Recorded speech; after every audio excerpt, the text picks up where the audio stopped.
एक बार एक राजा ने निर्णय लिया कि वह प्रतिदिन 100 अंधे लोगों को खीर खिलाएगा ताकि वे तृप्त हों और उसका नाम धर्मात्मा के रूप में प्रसिद्ध हो। कई दिनों तक यह आयोजन सुचारू रूप से चलता रहा, लेकिन एक दिन दुर्भाग्यवश खीर वाले दूध में एक सांप ने विष डाल दिया।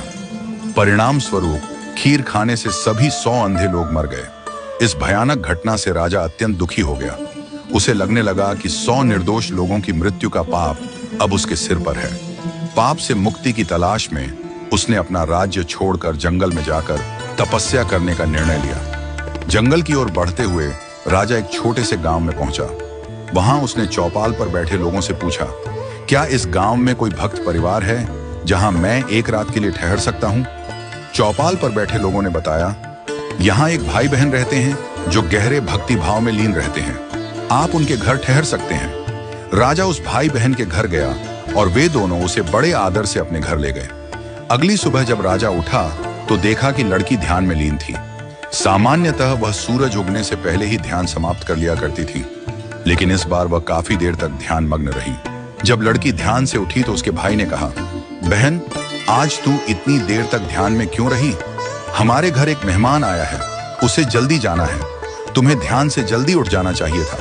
लड़की ने जवाब दिया, भैया, ऊपर धर्मराज एक उलझन में थे, उन्हें एक कठिन फैसला लेना था, इसलिए मैं देर तक ध्यान में रुकी रही ताकि वह निर्णय सुन सकूं।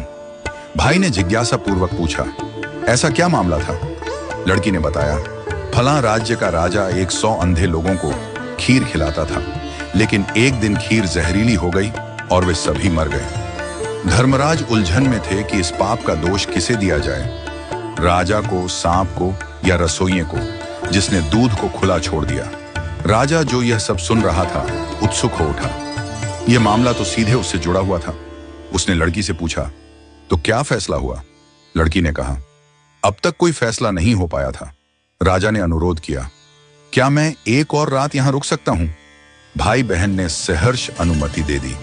चौपाल में बैठे लोगों ने जब देखा कि राजा एक और रात उसी घर में ठहरा है तो उनके मन में संदेह उत्पन्न हुआ।